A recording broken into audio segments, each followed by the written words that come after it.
Hi everyone, Naria here. So excited to talk about one of the stool tests that we perform for our clients. For those of you who are new, welcome. I am a registered dietitian that specializes in gut health.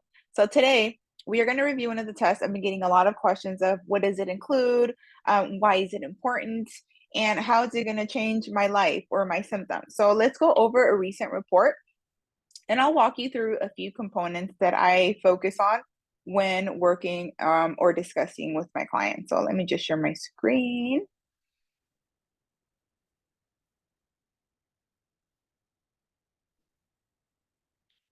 Okay, so here goes one of the reports.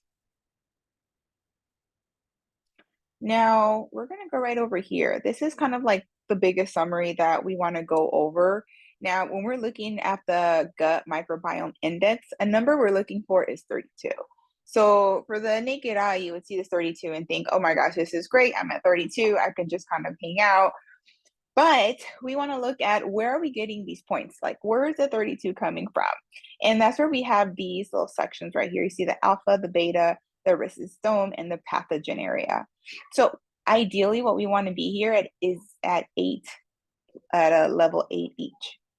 So you can see that here we're a little bit over 8, a little bit over 8, a little bit under, which it kind of balances out. So it let us think like, oh, we're at a 32. But in reality, it's not the balance that we're trying to see.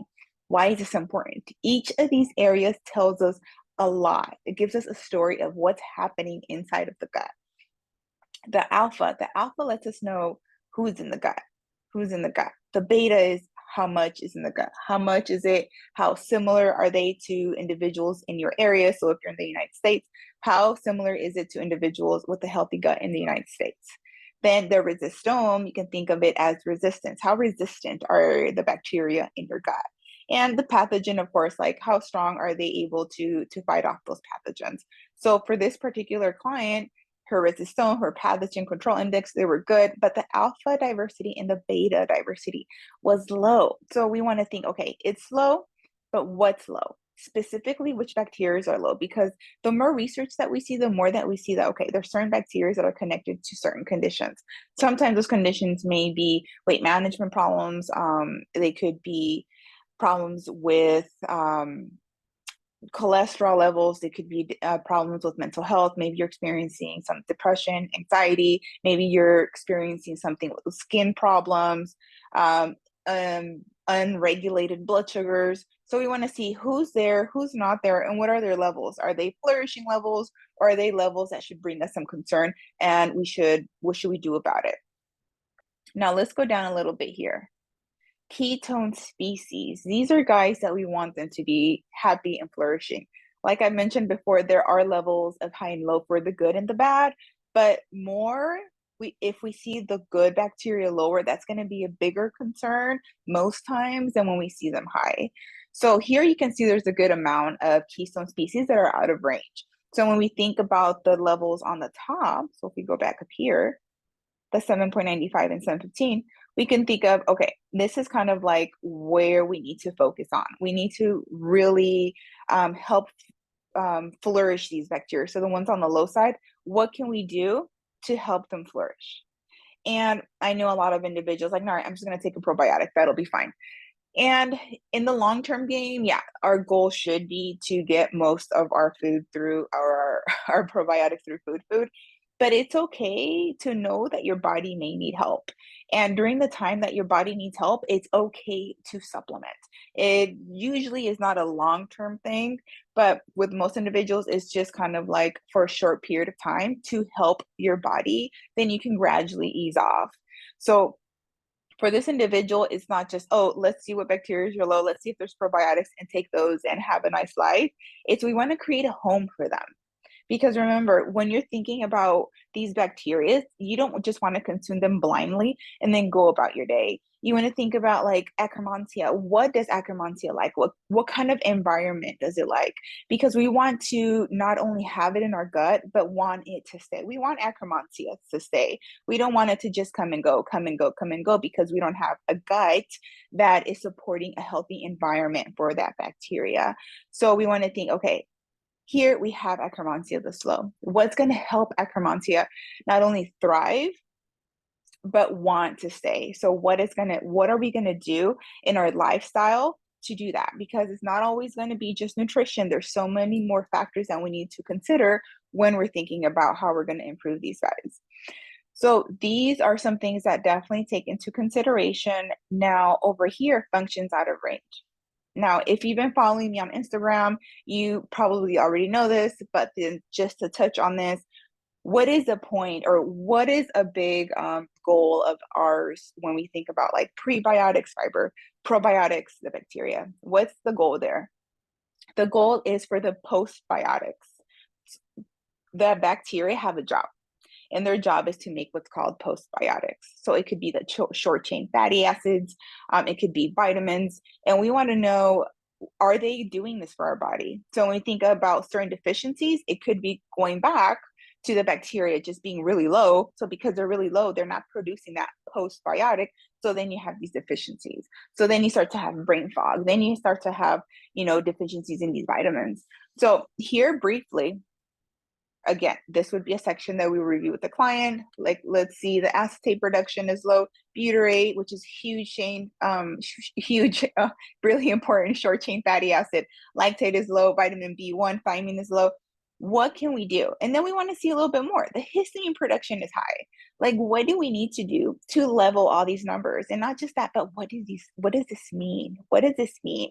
How does it connect to the whole clinical picture? Because when we're thinking about doing these tests, it's not just let's do these tests and let's just continue with that. It's let's do these tests, fully assess the client, and are these matching with the client's symptoms? That is very important. It's not just, oh, let me just do this test and blindly give you a protocol to follow. No, as we do these tests, we match them up with the symptoms. Does it match the symptoms? If it does, okay, that's going to help us create that protocol for a client. When I say we literally tailor your protocol, it is tailored to the max. Like, this isn't the only thing we use to tailor to create the protocols. We also use the nutrigenomics test, which I'm sure few of you have heard me talk about.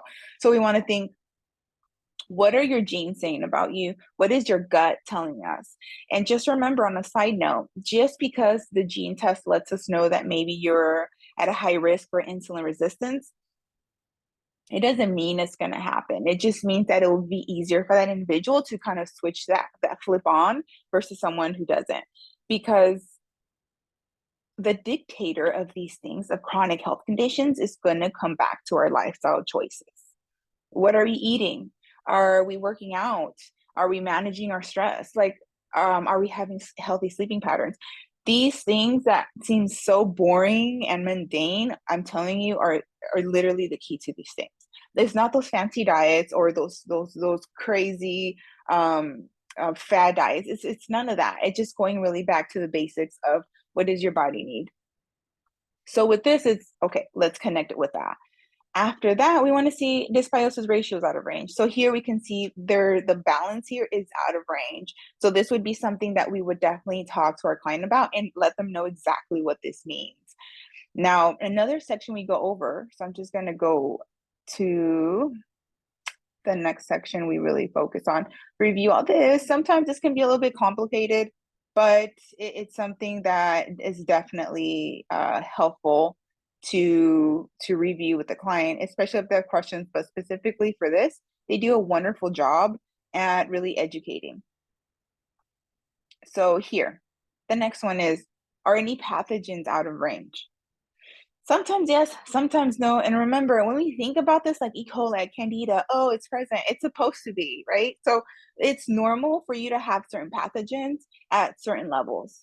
So it's not like red alert. And even having them present could be very beneficial, but they have to be controlled, because if they're not controlled, they're going to go rogue. And that's where we have all those problems. So we want to be mindful, which ones are the ones that can go rogue and cause those problems and inflammation, and which ones won't, which ones are going to kind of prevent that. So with this, we can see that the first two are above the reference range. So because of that, these would be something that we would really work on controlling them and helping them scoot on back to the healthy reference range.